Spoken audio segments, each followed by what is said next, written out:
Here's the key thing you've got to be able to do. You've got to be able to identify what your goal is when you do a presentation. You've got to have a goal. What do you want the audience to do? Your goal is never what you want to do, is what do you want the audience to do? Do you want them to know something, to do something, to feel something? Those are the three things. You can have an audience that needs to understand some concept or understand about your sales or understand something in that way. That's a great goal if you want them to learn something. If you want them to do something, if they've got to start doing something differently. So basically you're saying, I need you to go out and start doing this differently. That's a goal. If you need them to feel differently, engagement in business, that's an important thing. How do we emotionally connect? If you want them to feel better about the company, if you want them to feel better about a charity, if you're doing a charity appeal, that's appealing to the emotional goal of your audience. And that's your goal. And you got to set that early on in the presentation. So to meet that goal of having an audience do something, you've got to build a business case for it. Just like with everything else, you don't just get up and talk. If you get up and talk, you go off course. You've seen people that just get up and talk randomly? Yeah, and what do you get out of that? You get this. Okay, what time is it? How long have we been here? What are we going to do? Where are we going with that? And that's the whole purpose of building a business case. Now, when you look at building a business case, you got three goals that we need to have, okay? Make it easy to understand. Make it easy to remember and as simple as possible. Okay, what's the mistake most people make at this point in their presentation? What is their business case? What do they put into it? 274 steps, 374 slides, 37 things you have to remember to compare back and forth, and that's the opposite of a great presentation. The best presentations you'll ever see are like a Steve Jobs presentation. When he's talking about the new iPad, the new iMac, the whatever Apple was introducing.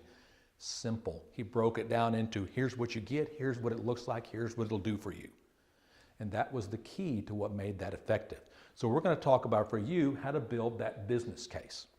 So let's work off the goal we said earlier. If your goal is for your audience to know something, you're going to present information to them. Your business case is built around, I'm going to share information with you. And you've got several different ways we want you to be able to share that. You can do it logically. You can do it chronologically. You can do it as a chain of events, or you can do it as a simplified presentation. Those are the four things we're going to look at in a second. The other thing you can do, if your goal was for them to do or to feel differently, then you're talking about motivation. You're motivating them to do something, to feel in a certain way. And three ways you can look at this. These are fun. Worst case, best case, and personal power. Okay? They're valid ways to convince people, to motivate people to do something different. Now we're going to walk through each of those because these are options you've got to look at for the presentation that you're going to do later on today, and for your goal, you've got to pick a method that gets you to that point. The goal is not to find the best one, it's find one that works for your audience and for the goal you have. So we're going to start with information. It's the simplest. It's what 90% of presentations done in any company around the world are. I just need to share information with you. Here's our sales for the month. Here's last month's sales. Here's a new product we're going to roll out. The audience doesn't need to do anything. They just need to understand. So it's a very valid goal, and it's important for us in the business. So let's start with the first one, which is logical. Having a logical presentation means what? What is logic? One after another. It's right. It's you connect the dots for people. Logic just says, is the best way to do my presentation to connect the dots for people? Now here's the fun thing I'm going to ask you to do that most people won't ask you to do. If you look in your book, logical, present the conclusion first. Don't make the audience guess where you're going down this little trail of breadcrumbs you're leaving them. Tell them up front, because guess what? If you don't tell them, what are they going to spend the whole time of the presentation doing? Where's he going? What are we going to do at the end? They're not listening to you. All they're doing is waiting for you to get to the end, and then they start listening. So tell them what the conclusion is. Our sales were up 37%, and here's how we got there. That gets their mind off of what's the big surprise at the end, and it just allows them to follow you on the way. The logic helps build. It helps build people. So here's what we decided. Here's why we made that decision. Here's the new process, and I'm going to tell you all about it. It's about presenting in a logical way, using logic. Sure, we want to do that. We want to make sure it makes business sense, right? We talk about that all the time. That's what a business case does. Most of the time, this is what you'll see. You'll hear an informational presentation that's built around logic. The difference is we want you to think about giving the decision first. Okay? Because if you're doing an informational presentation, you're not asking them to make the decision. If you're asking the audience to make the decision, you're doing motivation. Okay? In this case, we're just sharing information we want you to understand. The second one is chronological. Now, chronological is easy to understand, right? Because we're not connecting dots, we're connecting what? Calendars, time frames. If I'm going to tell you something, a story that goes, and it started like this, what do you expect? Yeah, you expect to say, and this happened next. And then after that, you're going to hear sequential. So, How I Met Your Mother, the television show, the perfect sequential story that does what? Takes us back and forth in. So when you do that purposefully, it can build anticipation.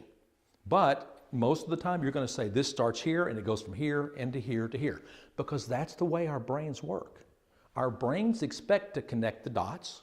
Our mind wants to, so we started here, we go there, we go there. So chronological is a great method to use if your topic fits it. Depends on what your topic is, what your goal is. The next process we've got is a chain of events. How a series of steps. Okay? Now it's not chronological because what's happening here? Several things are happening at once. So a lot of manufacturing process, a lot of big projects are chain of events presentations. Because if I'm building a car, okay? So the car that you drove in today, when they were manufacturing it, how do you explain that process? Is it chronological? How do they build a car? Sections. Yeah, in sections. So you got a transmission plant, you've got an engine plant, you've got a body plant, and then all those pieces come together and that makes a car. And that's a chain of events. If you start and say, this is happening here and this is happening here, when they all come together, your audience can follow you along. It's the business case you are building. We work separately and then we put it all together to make our final product. And then our final informational is to simplify. When you're sitting there and you're deciding, here's my topic, I've got to talk about nuclear energy, and my audience is 5-year-olds. What do you got to do first? You got to dumb it down. You've got to simplify it for your audience. And then what's your goal? To connect something to them. So you want to take your audience from here to here. That's your goal. But you've got to start here. And simplify is a very important one, because a lot of times when we're an expert at something, we present as subject matter experts. I'd like for you to talk about our payroll process. I'd like for you to talk about merchandising. I'd like for you to talk about all of these subjects. You're an expert in it. Your audience is not. How do you connect with them? What does this give you the image of? What are you thinking right now? Over your head. Have you been in that presentation before where you're sitting there? How did you feel during that presentation? Lost? I was just in that situation the other day where the gentleman was explaining to me the back end calculations of a spreadsheet that had 17 tabs and formulas, and I was so glazed over. Yeah. Now, are you feeling really smart at this point in this conversation? You felt what? No, I felt very inadequate. Inadequate, stupid. Yeah, when you talk over the head or talk down to your audience, those are the two biggest mistakes you can make when you're trying to simplify. Key point number one, do knowledge checks. If you're trying to take someone from here to there, have them teach back to you. Ask questions. Okay, what's the first step? How are we going to do that? So yeah, Stuart, that's great. Thanks for now I've got an idea so we can move on. Do the knowledge check. The second thing is watch your language so you don't use a tone of voice that's like you're talking to little children. Oh, you guys are just not very good at this, but I'll teach you. I'm going to be it's just, you're going to build a barrier between you and your audience, not build the connection, which is what you want to do. So, key things. 4 ways we can share information. I want to give you a knowledge check right now. Let's see if we can move on. So, Which format would be the best for each one of these topics? Look at your sheet, you got 4 times. You got how cars are manufactured. Which one of those would be best? You might be able to use a couple. Which one do you think fits best for manufacturing a car? Since chain of events, I used it as an example, that's a gimme, okay? How about the history of China? Chronological, because guess what? We think about history, we think of it happened afterwards. How about why a new policy was implemented in the company? Logic, yeah, because here's what we decided to do, and here's why.